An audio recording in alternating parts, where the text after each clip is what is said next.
Hi guys, welcome to this week's video. In this video we are going to be doing a market recap.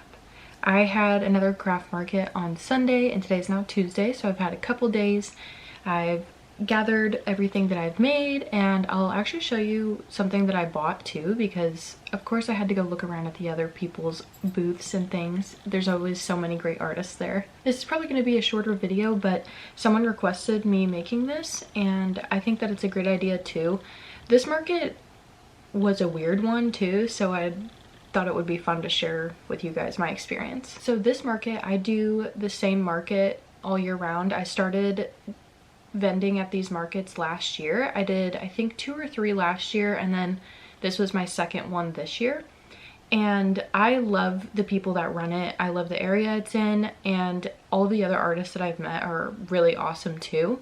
But the first market I did this year was, I think, in April, and it rained the whole time. It was super cold, but I still ended up making a little bit of a profit. It wasn't a complete waste of my time. I don't remember exactly how much I made back then, but that's all right. And then this market, it was supposed to rain the whole time again. Like the night before, the weather said that it was gonna rain literally from 11 to like 5, which is exactly when the market was going on. And I got an email the night before from the market coordinator, and she was letting us know that a lot of people had canceled or dropped out. And when I got there, literally I think 50% of the vendors were not there, which was crazy. This was the least amount of vendors I've ever seen at this market, which can either be a good thing or it can be a bad thing. The more vendors that are there, the more people want to come and look around, especially like the more variety of things. But when there's only so few artists, it's kind of like, you know, there's just not that much to look around at. But this is at a brewery, so they have food and drinks too. So it's not just like this one spot that's all there is to do is to look around. So that is another thing that brings people in, which is great. But with that all being said, I will show you what I purchased first. There was a couple other crochet artists there, but both of them made amigurumi, and you guys know that I mostly make wearables and purses and that kind of thing. I have done some amigurumi, but not like they had. They had all amigurumi, and I saw this little fella. This guy is from Bob's Burgers, and it's so tiny and so silly. I had to have it. So that was my first purchase.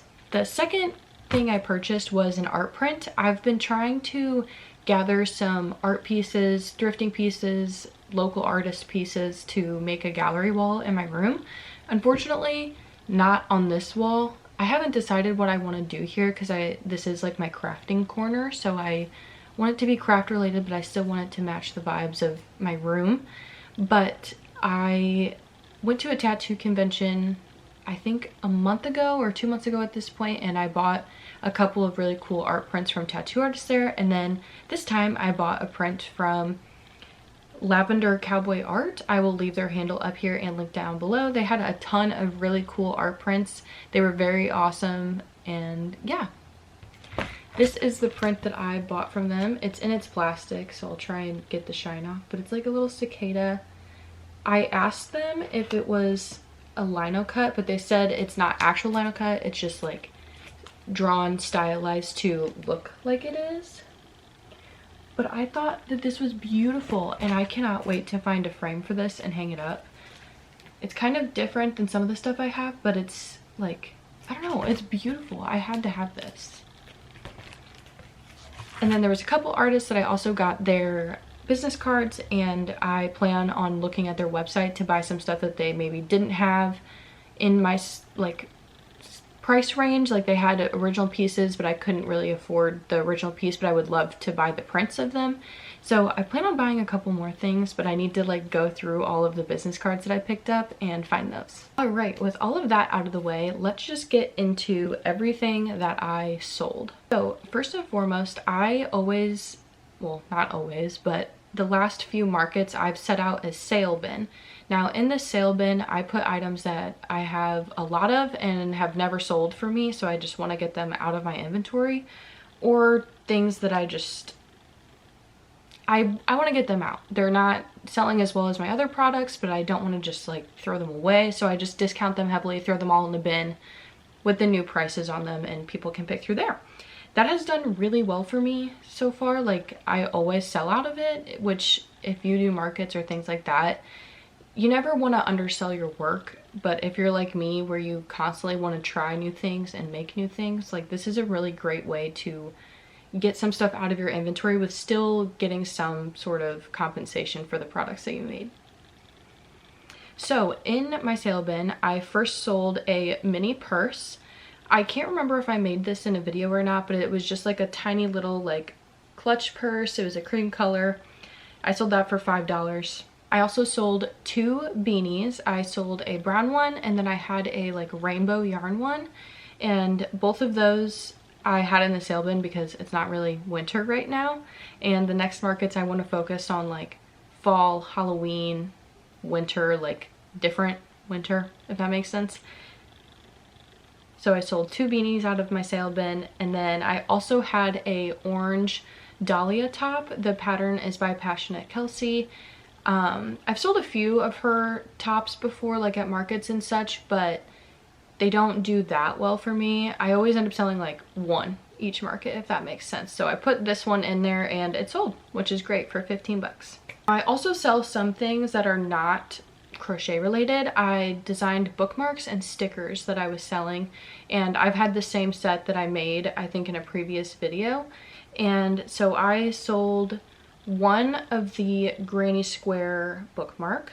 I sold 2 of the Book Lover bookmarks, and I sold 1 of the Slow Burn bookmark, and I sold those for $3 each. I also was selling stickers, and the stickers I sold for $2 each, and I sold 4 stickers total. Last time I also had paintings that I sold, but this time none of my paintings sold, which is okay. I really just do them for fun, and I make them for me anyway, so I'm glad that I get to keep them. Now, this time, the thing that sold the most for me this time, which is like kind of really funny, is scrunchies. I sold a lot of scrunchies this time. Sometimes I sell none, and then other times like people really love them, which is great because now with the amount that I sold at this market, I need to make more. I'm running really low, and I got some yarn that should be on the way that I'm really excited to show you guys. But I sold 4 scrunchies.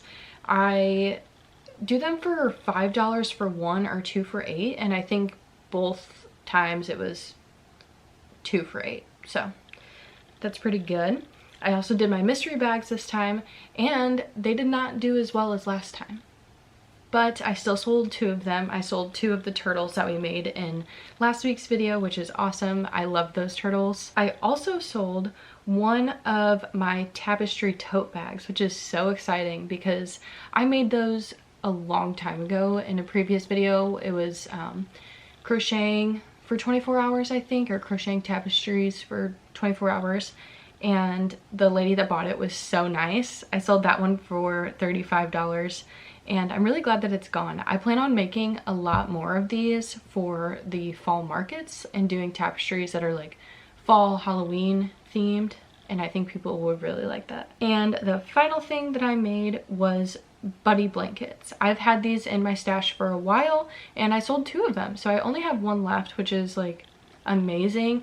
I'm really happy that those sold. I never know if baby products are going to do well for me or not, because with the buddy blankets I also have like those tiny little newborn bear beanies, which I've never sold any of those, but the buddy blankets people really like, so that's a good thing to know. Now, like I said, this was kind of a slower market. Like, there wasn't as much foot traffic as usual, but it was very, very hot. And like I said, people were anticipating there being a lot of rain again. So this wasn't the best market that I've ever done, but it also wasn't the worst.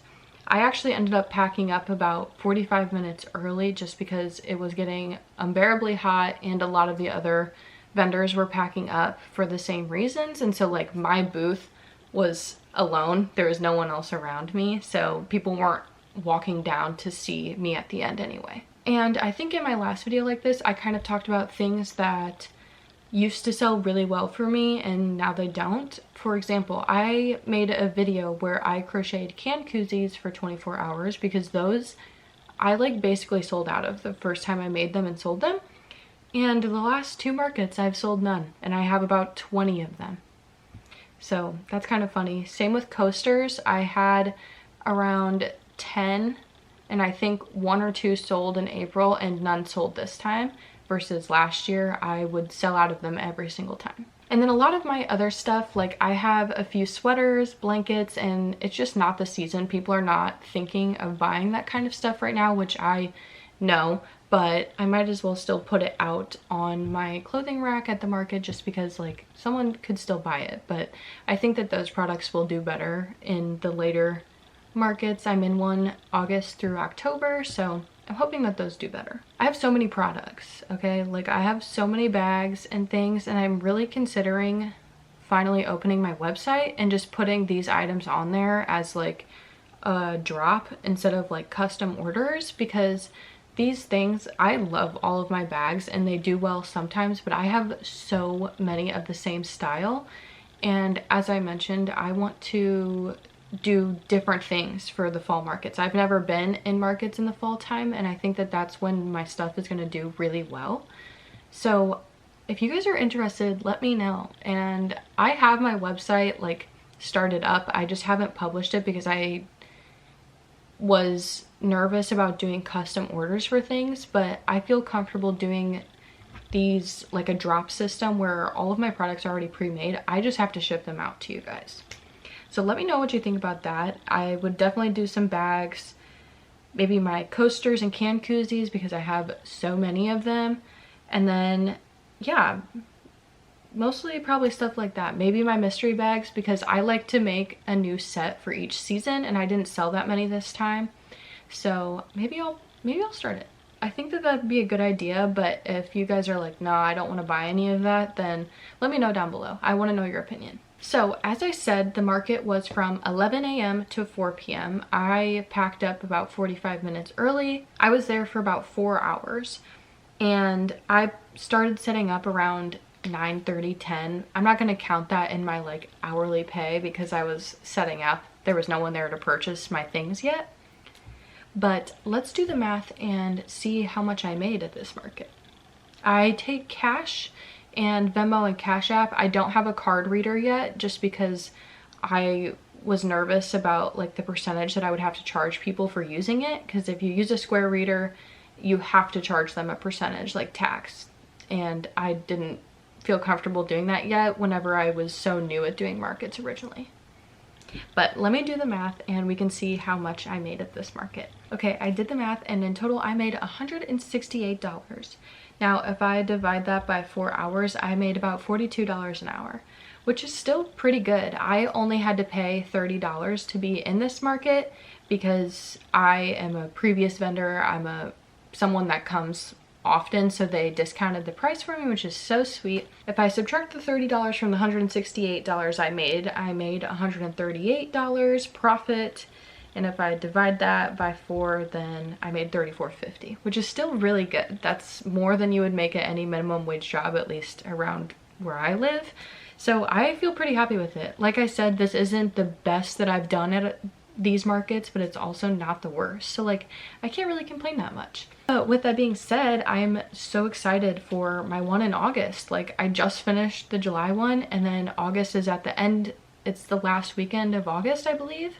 And so I have to start making more stuff, especially if I'm going to sell some of this on my website. So I'm super excited and I hope you guys are too. I want to try some new things. And I know that this is probably a little bit shorter of a video, but I think that it's kind of fun to see what other people do and make at their markets because everyone has their own system and their own style. Also, if you're curious like how I keep track of everything that I sold and stuff, since I only do like Venmo and cash and that kind of thing, is I make a Google spreadsheet of everything that I have in the prices and I print it out and bring it with me and bring a pen and I just tally how much I have. So I've kept this, and it's also good because like I wrote down things I'm like, ooh, this would have been really helpful if I had, or I want to get a different kind of display or like those kind of things. So definitely bring yourself like some pen and paper, because when you're setting up and or taking down, you're gonna be like, you know what would be really useful?